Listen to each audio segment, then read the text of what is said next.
Masih dengan di bawah bendera revolusi jilid pertama 1963. Sekali lagi tentang sosio-nasionalisme dan sosio-demokrasi.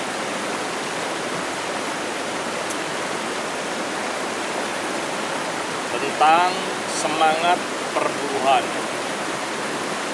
Justru adanya perburuan itulah harus menjadi salah satu senjatanya.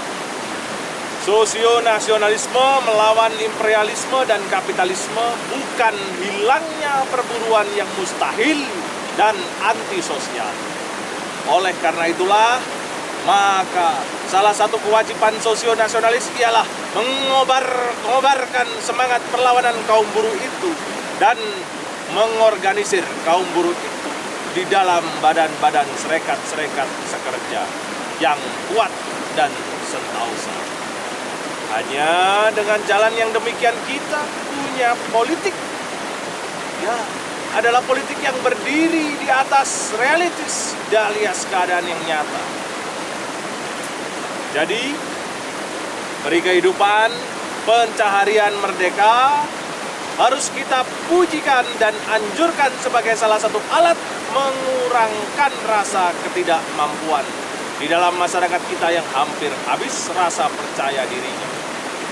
Tetapi, sebagai sistem perjuangan kita tidak boleh ngelamun akan hilangnya perburuan. Sebaliknya, harus menerima perburuan itu sebagai suatu keadaan nyata yang harus kita bangkitkan menjadi alat perjuangan yang berharga besar untuk mendatangkan masyarakat yang selamat. Tidak kapitalisme dan imperialisme. Itulah sikap sosio-nasionalisme terhadap pada soal perburuan. Arti non-kooperasi semua pembaca telah mengetahui. Non-kooperasi berarti tidak mau bekerja bersama-sama. Bagaimanakah dijelaskan hal ini? Non-kooperasi kita adalah salah satu azas perjuangan untuk mencapai Indonesia merdeka. Di dalam perjuangan mengejar Indonesia merdeka itu, kita harus senantiasa ingat bahwa adalah pertentangan kebutuhan antara sana dan sini, antara kaum penjajah dan kaum yang dijajah. Memang pertentangan kebutuhan inilah yang memberi keyakinan kepada kita bahwa Indonesia merdeka tidaklah bisa tercapai jikalau kita tidak menjalankan politik non-cooperation. Memang pertentangan kebutuhan inilah yang buat sebagian besar menetapkan kita punya asas-asas perjuangan yang lain-lain. Misalnya, max forming, masa aksi, dan lain-lain. Oleh karena itulah, maka non-kooperasi bukanlah hanya suatu asas perjuangan, tidak duduk di dalam rut-rut pertuanan. Non-kooperasi adalah suatu prinsip yang hidup, tidak mau bekerja bersama-sama di atas segala lapangan politik dengan kaum pertuanan, melainkan mengadakan suatu perjuangan yang tak kenal damai. Dan pertuanan itu, non-kooperasi tidak berhenti di luar dinding-dindingnya saja, tetapi non-kooperasi adalah meliputi semua bagian-bagian daripada kita punya perjuangan politik. Itulah sebabnya, maka non-kooperasi adalah berisi radikalisme, radikalisme hati, radikalisme pikiran, radikalisme sepak terjang, radikalisme di dalam semua sikap lahir dan batin.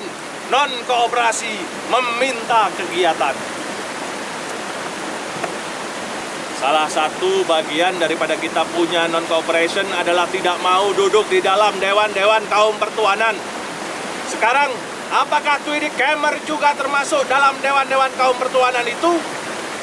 Tweede Kamer adalah termasuk dalam dewan-dewan kaum pertuanan itu.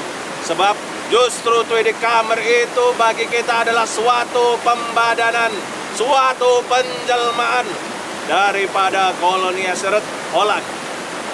Suatu penjelmaan daripada kekuasaan yang mengkungkung kita menjadi rakyat yang tak merdeka. Justru Tweede Kamer itulah bagi kita adalah suatu simbol daripada kolonialisme Belanda. Suatu simbol daripada keadaan yang menekan kita menjadi rakyat taklukan dan sengsara.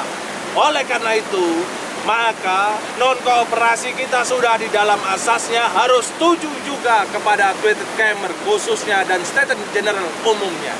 Ya, harus ditujukan juga kepada semua perbadanan-perbadanan lain daripada suatu sistem yang buat mengkungkung kita dan bangsa Asia. Misalnya Volkenbond dan lain sebagainya. Anarkisme, terus Tweede Kamer suatu parlemen. Memang Tweede Kamer adalah suatu parlemen, tetapi Tweede Kamer adalah suatu parlemen Belanda. Memang kita adalah orang anarkis. Kalau kita menolak segala keparlemenan, memang kita orang anarkis. Kalau misalnya nanti kita menolak duduk di dalam parlemen Indonesia yang notabene hanya bisa berada di dalam suatu Indonesia yang merdeka dan yang akan memberi jalan kepada demokrasi politik dan demokrasi ekonomi. Memang jikalau seorang Inggris memboikot parlemen Inggris, jikalau seorang Jerman tidak sudi duduk dalam parlemen Jerman, jikalau seorang Prancis menolak kursi dalam parlemen Prancis, maka ia boleh jadi seorang anarkis. Tetapi jikalau seandainya mereka menolak duduk di dalam suatu parlemen daripada suatu negeri yang mengkungkung negeri mereka, jikalau kita bangsa Indonesia sudah di dalam asasnya menolak duduk dalam parlemen Belanda, maka itu bukanlah anarkisme, tapi suatu asas perjuangan non-cooperation, nasionalis, non-kooperator yang sehat-sehatnya. Kita harus menjalankan politik non-kooperasi yang prinsipil, menolak di dalam asasnya kursi di Volkswagen, di Staten General, di dalam Volkenbond, dan sebagaimana tadi telah saya terangkan. Maka perkara dewan-dewan ini hanyalah salah satu bagian saja daripada non-kooperasi kita. Bagian yang terpenting daripada non-kooperasi kita adalah dengan mendidik rakyat percaya kepada diri sendiri. Untuk meminjamkan perkataan kaum non-cooperation Irlandia, menyusun dan menggerakkan suatu masa aksi, suatu matchwarming marhen yang hebat dan kuasa. Pikiran rakyat 1932.